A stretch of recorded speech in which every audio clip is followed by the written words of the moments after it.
Hey everyone, today I am back in Lost Ark to talk about Empress Arcanist in Tier 4, or should I say with the Ark Passive enabled, because of course next update the Ark Passive system is being rolled out to the rest of the game, so if you've already played Arcanist before, you'll be able to switch into the system, and there's also a Power Pass coming with the next update, so if you're new to Arcanist, you're planning to make one with the next Power Pass, then I'll be covering some of the basics as well. So in this video, I basically want to cover just about everything that you might want to know if you're coming into Empress, whether you're making one from scratch, you've never played one before, or if you've already been playing one in Tier 3 and you're bringing it into Tier 4 for the first time, or now with the switch to the Ark Passive system, then you'll basically know what to expect with the class in a few days. So, because I'm going to be covering just about everything, I will be putting timestamps in the description so that you can jump to the section that you're most interested in, because if you've played Arcanist before, you don't need to know how the basic rotation works, you already know what the cards do, etc. But if you're new to Arcanist, you might want to know those things, so that's why timestamps are in the timeline of the video. So, without further ado, let's just jump straight into it. With Empress, we have three different types of skills. We have blue, red, and yellow. For Empress specifically, we're mostly going to be talking about the blues and the reds, as they are going to be forming our main DPS rotation, so to speak. The blue skills are called our stacking skills because that is exactly what they do. They apply card stacks on the boss. You can see them on the boss itself right here. You can also see them next to my character. They stack up all the way to 4, at which the boss will get a pinky outline, and you'll also see it on your own character. Once you've stacked up to 4 times, that is where you can then use a red skill, a ruin skill, to detonate the stacks to deal damage. Ruin skills on their own don't really do a lot of damage, as you can see right here, about 2.7 million damage, not really that much. But when stacks are applied on the boss, you can see that I now did 140 million damage. Quite a bit more. So whenever you are going to stack on the boss, also by the way, you can detonate 2 stacks as well, but you can see only 13 million, not really that much. So the more stacks that you have on the boss, the more damage your ruin skills are going to do. It is heavily backloaded on the 4th stack, and that is also where you'll be generating the most identity gauge. You can see here the identity gauge. We have a purple bar that is filling up. If I can actually hit the boss, when the bar fills up to the maximum, you will draw a card from your deck of cards, which I will talk about these cards in a bit later. So that is the primary way that you're going to be dealing damage. You apply 4 stacks onto the boss, you detonate it, 4 stacks onto the boss, detonate, and you just keep it going like that. And while you're doing that, you'll also be drawing cards from your deck of cards, which will be one of these many, which again I'll talk about in just a second.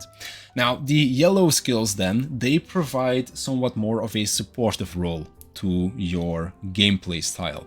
You might have already seen me use this one, Call of Destiny. This one's a bit of a special one because the last tripod fake flip turns it into a blue skill, so while it is still yellow on our hotbar, it will function like a blue skill. However, the second tripod, Dark Destiny, is the important one here, gives us 77.5% crit damage, so very powerful, something that we'll definitely want to have active when we deal our damage. So because of that, that's kind of like the supportive aspect of the skill.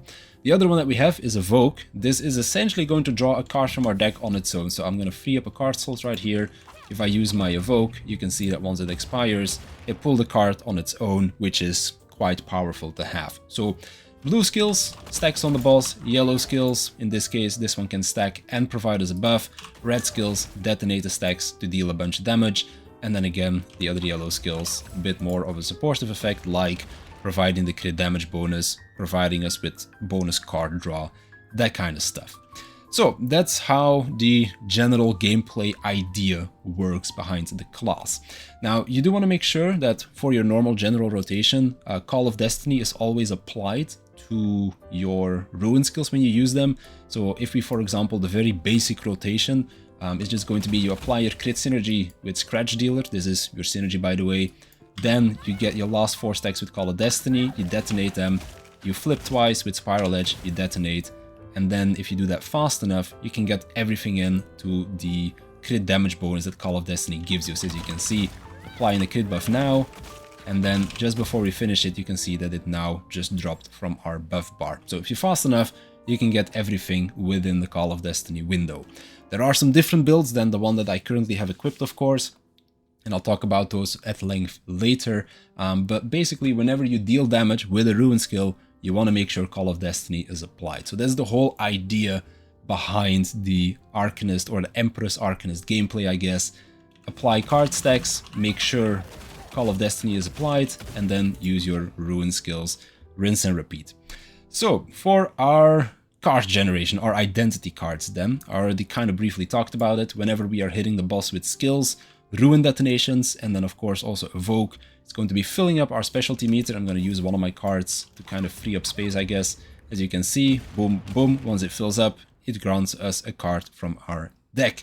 Now, there are two limitations to this. The first one being, if you have two cards, you can't generate any more. So as you can see, I'm hitting the boss, but I am not generating any card gauge. So you really need to play something before you can start generating again. So as you can see, I'm playing a card now, but now I need to generate cards again very slowly to kind of like build up to pull the next card. So if you're just holding on to two cards, it's gonna take a while for you to be able to get back to generating cards again once you've played your first one.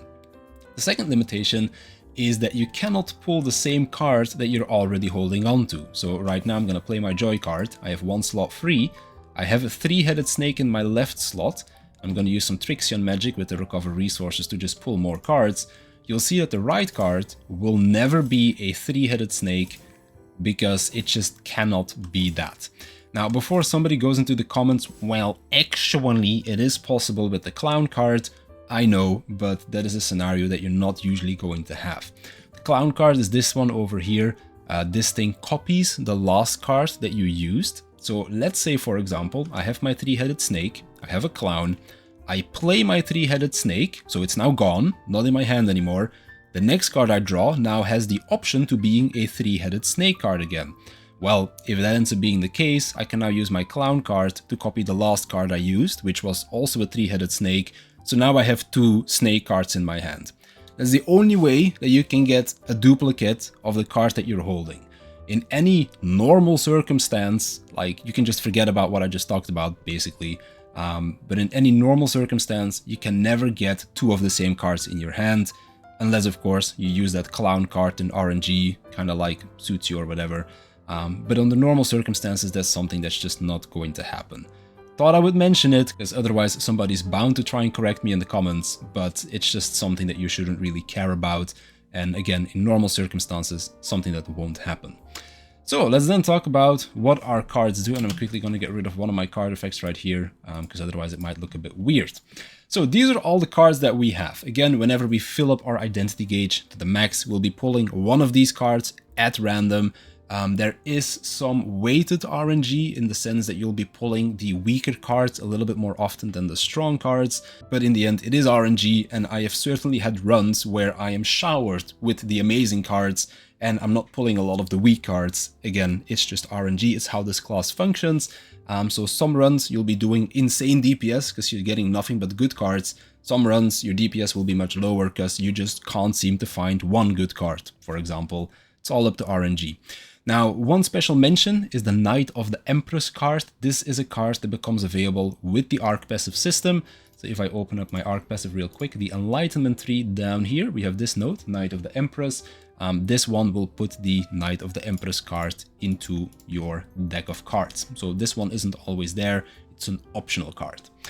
So let's just start at the beginning and go down the list. The three-headed snake card is a card that changes your auto attack. So normally your auto attack is just this one misery auto attack, doesn't really do much, doesn't do a lot of damage to the boss either. However, when we have the three-headed snake active, we now do 3 auto attacks. First of all, they'll do much more damage, but secondly, you can see that they now also apply card stacks onto the boss.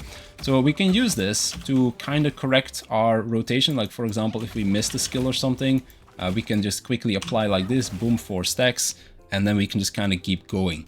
On certain other builds than the Evoke build, you can also use the three-headed snake in your rotation actively to stack faster, to get to your red skills faster. But with the Evoke build, the one that I currently have equipped, the card is, well, only there if you, for example, missed part of your Scratch Dealer combo.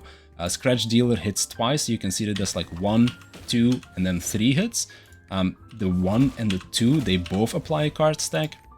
So if you, for example, press it once and you then stop using it, well, now you only have 3 cards on the boss, and then if you had 3-headed snake active, you can just auto-attack for the 4th skill and then detonate it. That's really the only use I could see for the 3-headed snake when you're playing the Evoke build. If you're playing any of the 2 other builds I'm going to talk about later, then 3-headed snake becomes a bit more useful in your rotation, but for Evoke it's kind of useless, unless you again mess up. Then we have the Mayhem card. This gives you a 30-second buff, during which every skill that you use, you are gonna get a 3% attack speed buff up to 15%. Just makes you attack faster, just makes your gameplay feel smoother, but it's not really a huge difference, because we do have quite a few sources of attack speed in our build nowadays. So it's a card that you can just kind of play when you get it. It's not very important. Then we have the Corrosion card, again 30-second buff. However, while this card is active, you have a 30% chance of applying a debuff to the boss for 5 seconds that makes you deal 10% more damage for those 5 seconds. You can refresh the buff, so it can happen multiple times over this 30-second window. But again, it's RNG if the buff applies, yes or no. You also don't really know when the buff is gonna be there. So this is not really a card that you can play around in terms of, oh, I want to buff my big damage dealing skills to like play this card right before there or something like that. So you just kind of use it when you can. You don't necessarily want to play this when you get it immediately. You do want to make sure that you have 30 seconds to hit the boss, because it could potentially be up for the entire 30 seconds. But RNG is just RNG, of course, not guaranteed to be that way. Then we have the Joy card. This will reduce your active cooldowns by 15%, and you also have a 50% chance to do an extra 30% on top of that. So either 15% or 45%, depending on if you hit the 50-50, yes or no. Of course, active cooldowns mean things like this. So if I use my T skill, it's now on a 36-second cooldown. If I use my Joy, it'll cut into that cooldown and put it at like 20 seconds or something like that. So that's what Joy does. Use it at the end of your rotations, essentially. So if you do this, like this is your normal standard rotation, you finished, now you use the Joy card to cut those cooldowns so you can get back to dealing damage much faster. Then we have Twisted Fate. This is a very RNG dependent card. For 4 seconds, it'll give you the Twisted Fate buff. And this buff can do one of a few things. It can give you 0% damage increase. Amazing. It can give you 10%, 20, 30, or 40% bonus damage. It's RNG which one of these you're gonna get. Again, the lower values are weighted higher than the 40%. So if you hit the 40%, that's very rare to happen, but when it does, you're gonna deal insane damage. However, you're most likely gonna end up with 0 or 10% most of the time. You can't really track it that well, like it'll be a debuff or a buff on your bar, but it's kind of difficult to track because of course you're not gonna go and hover over your hotbar every time that you pull this card, or well, when you play it, I guess. I'm gonna quickly see if I can pull one with some Trixion magic. Doesn't really seem... oh, there we go, Twisted Fate. So when I play this card, you can see I got the buff, I hover over it, oh, I got the 40%, cool. But it's kind of impossible to kind of see that in the heat of battle, because you're not really just gonna hover over your like your hotbars every time to see if you got the 10, 20, 30 or 40%. If you got the 0%, it'll actually show on your debuff bar. That Twisted Fate did nothing. Then we have the Ghost card. This one's kind of useless. It provides us with 20% movement speed. You might be like, oh, 20% movement speed sounds nice. Well, not really. Because we don't need it. So if I open up my details right here, you can see I have 100.85. Normally it'd be a bit higher because my swiftness is usually at like 60. If I quickly go over here, I adjusted my stats because Trixion can be a bit weird sometimes. But if I have my 60, which is what I normally have, you can see I have 101% movement speed. Now, whenever I use any of my stacking skills, except Call of Destiny, I guess, you can see that this goes up to 131, or if I use the other one, it goes up to 140. Now, if you remember, the supporter buff is 9% attack speed, movement speed. So when I use this, my movement speed goes up to 140%. So basically, we don't really need the Ghost card to give us movement speed. So we don't really care about this card, really. Then we have the Cull card. This is one of the best cards that we have because it gives us 100% crit rate and 50% crit damage. Now, the majority of our damage dealing skills have crit rate triples. So as you can see, this one, Full House, 44% crit rate. This one has Vital Point hit, 45% crit rate. Again, Vital Point hit, 40% crit rate, meaning that at base, these skills are going to be hovering between 90 and 95% crit rate because, of course, we have our crit stat, which gives us 21, we have Adrenaline, which gives us 14, and then we have, actually my crit stat's closer to like 23%, I believe, but again, because I changed the values in Trixion for a reason I'll show later, it's a little bit lower than that. But again, like, with all the values that we have, crit synergy, crit stat, adrenaline stacks, we're about 50% crit rate. And then our ruin skills have those tripods which bring them up to 90 to 95% crit rate. So that extra 5 to 10% that we get from this, not really that useful, but the crit damage buff is kind of nice to get because we go from 200 crit damage multiplier. If I go over here, we're at 200%. We go to 277 because of Call of Destiny. We then go to 320 something when we have a Cull active. So it's kind of nice to have. Bit of extra damage. However, where Cull is really nice is our T skill and Serendipity, because Serendipity is the only normal ruin skill that we have that doesn't have a crit rate tripod, has a crit damage one instead for 504% crit damage, which is quite a lot. So guaranteeing the crit on this skill is kind of big, and guaranteeing that our T skill crits is also really big because our T skill does a metric fuck ton of damage.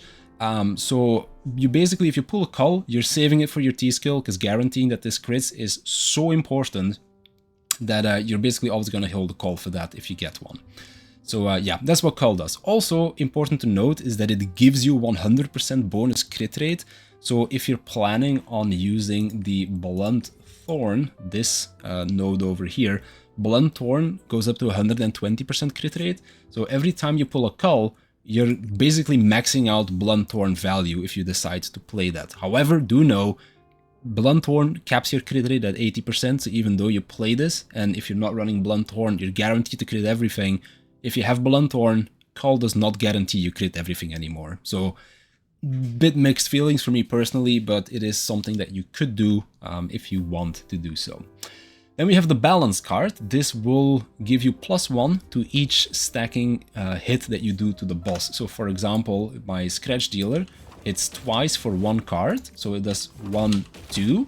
It would have applied 4 cards instead because it hits twice. It would have gone 2, 2, and then I have 4 stacks at which I can then detonate. This skill would give me 3 stacks instead of the 2. And then here, this 1 hit would give me 3, and then this second hit would also give me 3. Now, again, unfortunately, because of how the Evoke build works, useless card on the Evoke build, but on the other builds that I'll be showcasing later, this is a pretty useful card. You can do some really cool stuff with that. Then we have the Judgment card, another very strong card that we have because it allows us to use our Ruin skills without the need to stack for these skills. So normally, you want to apply your stacks before you use a Ruin skill. When the Judgment card is active, you can just rapid fire your red skills like this, because it will think as if you already have 4 stacks on the boss. Very useful because it allows you to get more skills underneath your Cull and your Twisted Fate durations. Normally, where for Twisted Fate at least, you can only get 2 stacks or 2 skills underneath the buff. With Cull you can do 3 times. Now the reason why you can do 3 skills with Cull is because our Ark Passive extends the duration of Cull by 2 seconds, so it's 4 seconds at base, goes to 6 seconds with the Ark Passive. So yeah, that is why Judgment is really big, because it makes you fit 4 or more skills underneath these 2 powerful buffs. And also, you just speed up your rotation a lot. Like normally you're just going like this, 1 red skill, 2 red skills, and then you just keep it going like that. Whereas when the buff is active, you just go 1, 2, 3, 4. And then if you get lucky with resets, you can get even more, because 4 of a Kind has a 55% to reset its cooldown completely. So if you're lucky, you can just literally be sitting there spamming 4 of a Kind for like 6 seconds essentially. So that's something that you can do with the Judgment card. Moon card, also really good. Gives us 20% cooldown reduction for 30 seconds. Cooldown reduction speeds up our rotation, so very good damage increase to have, especially when we're playing the Evoke build, because the Evoke build does have some downtime between our damage rotations. If you have a Moon card, it basically gets rid of that downtime, makes your rotation feel so much smoother. Star card, completely useless. When you get this, just play it immediately. This does nothing for us now. This got reworked so many times over. The last rework was really nice when we were still in tier 3, but then we went into tier 4 and this card became completely useless. So yeah, sad times. Clown, this duplicates the last card you used, as I mentioned before. You'll basically want to use this on your strong cards like your Judgment, your Cull, your Wheel of Fortune. There are some notable mentions, like if you have a good burst window, you could dupe a Knight of the Empress or something. You could dupe a Twisted Fate if you want to RNG it up a little bit. But Judgment, Cull, and Wheel of Fortune, those are the 3 big ones that you want to use your Clown card on. Then we have the Royal card. This will fill up your identity with just 2 new cards. So if your identity gauge only has the Royal, it'll pull 2 cards from your deck. If you're already holding a card, Royal will only pull 1, of course, because it won't overwrite the card that's already there. So if you want to get maximum value out of it, make sure that you only have the Royal card in your hand, and then you'll just pull 2 new cards. Wheel of Fortune, incredibly strong card, because this will reset the next skill that you use back to 0 essentially. So what this allows you to do is you can use your T skill twice, you can use your Awakening twice. However, you can also use your spacebar twice or use your stand-up twice. So very important that when you use this card, make sure that you're able to use the powerful skill that you want to use this on. Because if you are ready to use your T skill, like you're just getting ready, you want to use your T skill, you pop your card, and you need to spacebar because the boss doesn't attack, well, your spacebar just ate your cooldown reset. So something that you don't really want to do. But of course, that's something that won't happen all that often. It can happen every now and then. Just something to be aware of. So as you can see right here, I have my Wheel of Fortune. So I would apply stacks. I now play the Wheel of Fortune. I now use my T skill. I stack again, and while my T skill is back, so I can use my T skill a second time. That's the ideal scenario. You could also use it on your Awakening if you want to. However, your Awakening doesn't really do that much damage anymore, because of course you want to use it for your Hyper Awakening as well. Which Hyper Awakening doesn't reset, by the way. I tried it out. It works differently. It will still reset the cooldown of your Awakening, but you won't get your Hyper Awakening back. That would just be a little bit too OP. But yeah, that's what Wheel of Fortune does. It resets the next thing that you do, whether it be using a skill, a spacebar, stand-up, whatever it might be, it will reset that. And then last but not least, we have Knight of the Empress. Now this card does 2 things. 1, it deals a bunch of damage, and of course this scales with the level of the node on your Ark Passive system. So the higher the node's level, the more damage this card will do. And the damage is actually quite respectable if you level it up. It also is affected by other buffs, so your Call of Destiny crit damage buff, Cull guarantees that it crits, because this doesn't have built-in crit rate, so it's a 50-50 if it crits or not. But if you have a Cull active, guaranteed that it crits. Twisted Fate, damage bonus applies to that as well. So this card can actually hit quite hard, and the cool thing is, it'll also draw a card for you. So what you do with this card is you hover over the boss, or the direction you want to aim it in, and then a Knight jumps out, it does damage, and it pulls you a new card. So every time you pull a Knight of the Empress, it's basically free damage. You got a card for free, you got a card that deals damage, and when you use it, it pulls a new card for you. So it's literally free damage. So that is basically going to cover it for the general idea behind the gameplay and all of the cards. Let's then go and talk about the Ark Passive system. So our Ark Passive looks a little bit like this. Depending on the build that you play, things might look a little bit different, but this is what the basic meta build is going to look like, I guess. Full points into spec, 10 points into crit, you go Boundless MP, Unlimited Magic, and then Optimized Training. This is basically going to feel as if you have permanent uptime on your Boundless Mana state from the old Nightmare set. And then the last points you can spend on Standing Striker. Now, there is another build where you put the 10 points from crit into Swiftness instead, and then you play the Stream of Edge skill, because that is going to give you your crit rate then. And because Stream of Edge actually gives you more crit rate than the crit stat itself, Blunt Thorn becomes a little bit better. So if you want to, you can run like this as well. However, for any of the builds I'll be talking about today that are not the Stream of Edge build, this is what your Ark Passive will look like. On the Enlightenment tree, you just go all the way down the middle. The second node is what extends your Cull and Judgment durations by 2 seconds. Really nice. Final node gives you Ruin skill damage, normal skill and stacking skill cooldown reduction, and an attack speed buff when you detonate a 4 ruin damage thing. So when you have 4 stacks on the boss, you detonate it, you get 8% attack speed. So it basically gives you 3 things that are amazing. More damage, more cooldown reduction, more attack speed. What's not to love? For the side note, it's kind of up to you. As I mentioned before, Knight of the Empress, it's free damage, literally. But if you can't really invest a lot of points into it, it doesn't do that much damage. And again, because the crit rate of this is basically 50-50, it doesn't really always do that much. Whereas this node over here is guaranteed going to give you ruin skill damage, and it's also going to increase the amount of cards you generate with your blue and red skills. The normal skills, however, are being cut in 50% with this. So if you're playing the Evoke build, you really want to avoid this node, because otherwise your Evoke, the main reason why you play it is for the card generation. This node cuts the card generation in half. So why would you use this node if you're using Evoke? So that is why Evoke is basically always going to run with Knight of the Empress. The other builds, you can kind of choose. This is just a guaranteed damage increase because, of course, your ruin skills will deal more damage and they are the main source of your damage. And of course, if you level that up eventually, if we get like more systems to put more points into this, the damage goes up by quite a bit. As you can see, it goes up to 4.5% damage increase and 20% more meter gain, kind of nice.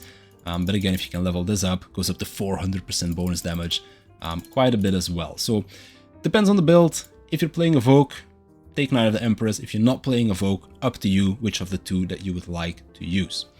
And for the leap 3, it's kind of going to look like this. We want more damage on our T skill because our T skill does the most damage by far, so we want to buff its damage even more.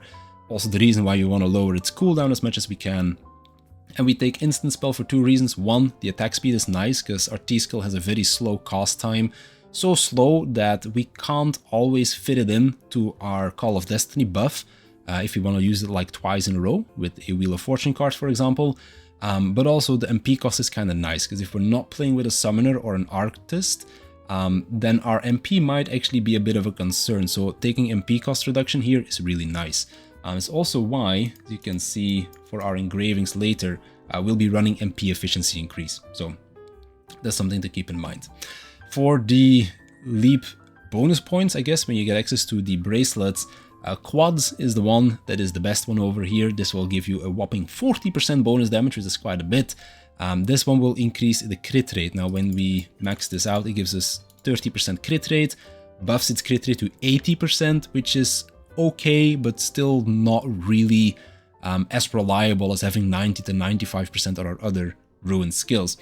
But because we're still wanting to save a cull if we get it for our T skill, it's just better to take the damage instead, because if we don't have a cull, sure, this is gonna feel better because the crit rate is gonna be higher, but if we then still don't crit because it's only 80%, it's gonna feel really bad. And if we're saving a cull for this anyways, then why put all these points into basically just the crit rate, because 6% damage is not that much. So that is why this node is just generally better, because even without a cull, it still might crit, and then like this node is just going to be better. So generally speaking, this one is just the way to go. But if you really want the extra crit rate, I guess you could take it, but you're going to be losing a lot of damage if you do that. Then let's move on to engravings. So for our engravings over here, these are the 5 that are kind of the general use ones. Grudge speaks for itself. Adrenaline, more crit rate, we want more crit rate. Cursed Doll, again, very normal one.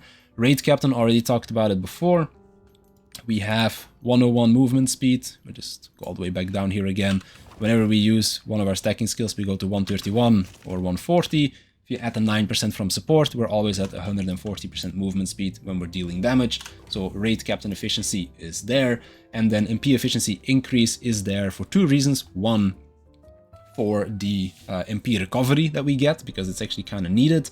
And 2, for our T skill. So Hitmaster used to be the other engraving that we ran here. Now Hitmaster would not apply to our on-hit damage, but it would apply to our ruin skill damage. So as you can see right here, the 5 million, if I can crit with this skill, the 3 million that you can see over here, that is the on-hit damage.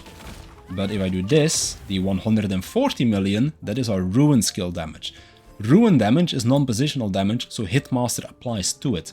However, the on-hit damage, the 5 million, would not get buffed by it. Now, of course, 5 million, 150 million, yeah, you don't really care that much about the 5 million.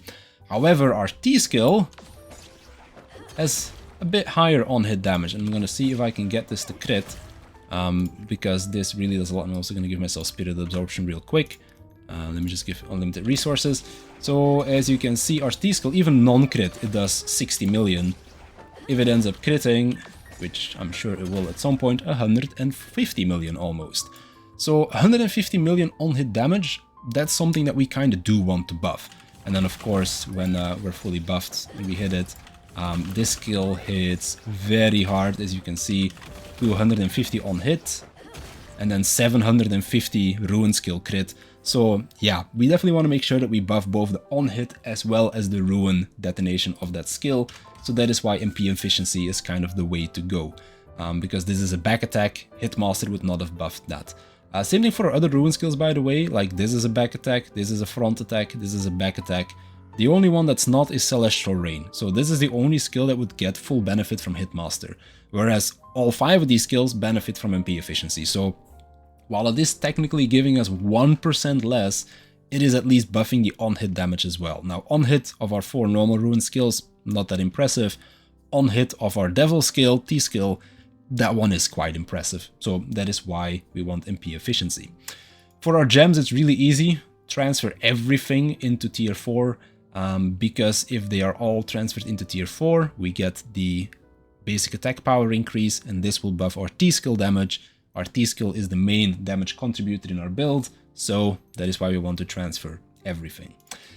So that's all of the basic information, I guess, the Ark Passive, the engravings, the gems, the general gameplay style. Let's then talk about builds, and there's 3 builds I want to talk about today. We have the Evoke build, which I've already talked about a little bit. We have the Stream of Edge build, which again I mentioned before, and the old 440 build, which is a build that is a little bit outdated at this point, but I personally still like to play it. So I'm going to put this back to apply resources so we can talk about things.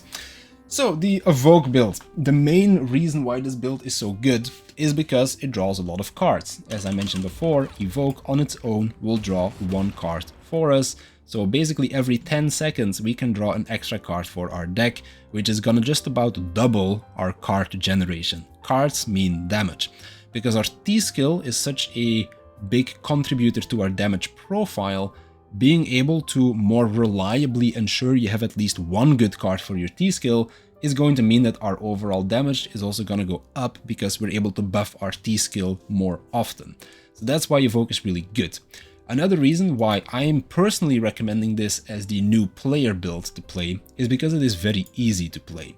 You basically follow the same rotation every time. You do Scratch Dealer into Call of Destiny to apply the crit synergy and the attack speed buff from this, and also the movement speed buff, and then apply your crit damage buff over here. You use a red skill, Spiral Edge twice, second red skill, and that finishes the rotation.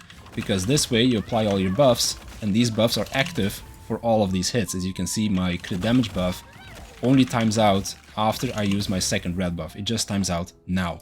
So this gives you a bit of a short window to kind of like do all your damage. And then when your damage rotation, I guess you could say, is on cooldown, I fat fingered that, but when you're basically waiting on your damage rotation to come back, you can then use your Evoke. So you just go in 1, 2, and then Evoke, and then you can just go in again 1, 2, and then you can play your cards in between. Again, you wait for your damage rotation to come back 1, 2, and then Evoke is back, so we just use our Evoke. And then you can just kind of like keep it going like that. So it's very easy and simple to play. When it comes down to playing your damage cards, like for example I have a Twisted Fate right here, you just play it at the start of your rotation, and then boom, there you go, that's it. And then between your rotations you place down your Evokes to pull more cards. This is also really nice if you're getting into Arcanist for the first time, because you're going to be pulling so many cards. It forces you to interact with the card system more often, so that you really get used to using these cards a whole lot more often, I guess you could say. So this build is just, it's easy to play, has a high ceiling because you're pulling so many cards, and again, gives you a higher chance of having Exodia ready for when your T-skill comes up, which is again the thing that deals the most damage for you. So that is why this is kind of like the preferred meta build to play right now. Another build that is currently recommended by the community guide is the Stream of Edge build. I'm going to manually switch over my stats over here because it doesn't really work in the Ark Passive. Normally you would just do this over here as well, but for some reason the stats don't work in Trixion, so that's why I'm doing it in the stat sheet. And then you are getting rid of Evoke, putting in Stream of Edge, and then Stream of Edge is what is going to give you your crit rate. So when Stream of Edge is hitting the boss, you can see down here we get 5.5% crit rate times 5 as long as the boss is staying inside the Stream of Edge, and it lasts a few extra seconds as well. And basically during that window where the skill is up, we want to get all of our damage out. So we just put it down and then we start our rotation, and then because of course the swiftness stat, we are able to do that rotation very quickly, and then we are barely managing to fit in a full rotation of 4 red skills before Stream of Edge's crit rate buff times out. Of course the cooldown on this is a bit long right now because I don't have a cooldown gem applied to it, but that is kind of like the idea behind the build. You put it down, you start your rotation, and then after this you kind of finish it. So this is a build that you can play if you want to go fast. You feel quite nimble as well, because even though we get a lot of attack speed and movement speed, we're getting even more now, especially the attack speed part. So it's just going to feel much snappier to play. And of course, we're getting about a 4-second cooldown reduction on our T-skill as well, because of the extra swiftness stat that we do have. So that is a build that you can play as well if you want to. Also plays into the snake and the balance card quite nicely with like your rotation as well, to be able to speed that up. But it does require a little bit of getting used to, I guess would be the best way to describe it. Now, last but not least, this is my own personal choice, the build that I like to play the most, which is a little bit outdated now, which is using Dealer's Flip. Now, Dealer's Flip is something that makes you backflip and then you can snap back to the boss. So you can either just backflip away and then stay here, or you can backflip and then go back to the boss. This is another stacking skill, as you can see, it applies 3 stacks. So if we had the balance active, this would apply 4 stacks for us. And this is just allowing you to speed up your rotation as well. So where the Stream of Edge build speeds up your rotation by giving you the swiftness stat, this speeds up our rotation by giving us another stacking skill. Again, this plays in really nicely with the snake card, for example, because this plus an auto attack would be 4. And again, same thing with the balance card, so you can play around that quite nicely. And also, I just really love the amount of mobility that this build gives you. As you can see, we are very mobile to get around the place. I remember when I was doing Brelshaza hard mode earlier this week, I was here on this side of the arena. There was nobody frozen in like the top half of the arena, so I had to basically just fly across the arena to hide behind somebody that was here. The mobility that this skill gave me was basically the only way that I was able to make it over there. So really nice build. The way I would play is kind of like this. The main thing you have to keep track of is, of course, your Call of Destiny. You want to make sure that you apply Call of Destiny every other ruin skill. So you can see right here, 1 ruin skill, 2 ruin skills, Call of Destiny 1, 2, Call of Destiny 1, 2, Call of Destiny 1, 2. And it just kind of plays out like that. So it's very uptime focused, just like with the swiftness build. It just plays a little bit differently, and the main downside that this has compared to the swiftness build, I guess, is that you do not get that 4-second cooldown reduction on your devil skill.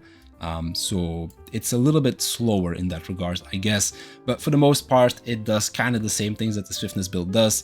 It allows you to play into Hydra, it allows you to play, or well, 3-headed snake, not Hydra, different name. Allows you to play into this card, allows you to play into the balance, very fast rotation. You're getting up more red skills than the Evoke build. So the Evoke build more focuses on pulling more cards to buff your T-skill more, whereas this build focuses more on getting damage out with your normal red skills. And if you do have a good card for your T-skill, you of course still want to save it. It's just that your damage is not going to be skewed as much towards the T-skill as it is with the Evoke build. But of course, because the Evoke build has a higher chance of getting good cards for your T-skill than this build, because it is drawing twice as many cards, it is of course going to make it easier to deal damage with the T-skill, etc. But in the end, when you have to make a choice between these 3 builds, pick the one that you think is the most fun, because it will all come down to RNG in the end, whether one build is better than the other. And even so, I've put a lot of hours into Trixion where I'm just testing the builds against each other. The damage difference on average, when I like average out all of the different parses that I did, is honestly negligible. They're all within like a few percent of each other. So honestly, just play what you think is the most fun, which is why I am going to be playing this specific build right here, Dealer's Flip 1, because it is just the most fun to me. So I think that covers just about everything that you would want to know: general gameplay style, cards, engravings, gems, etc. How the Ark Passive is built up as well. Again, if you want to see it one more time, this is the general loadout page. For this one, you can kind of switch things around like this, for example, if you want to do that, if you're not playing Evoke. If you are playing Evoke, you play this node, and then the leap tree looks like this. And yeah, if you have any more questions, feel free to leave a comment down below. I'll definitely get back to you. But for now, I want to thank you for watching, and I'll see you in the next one.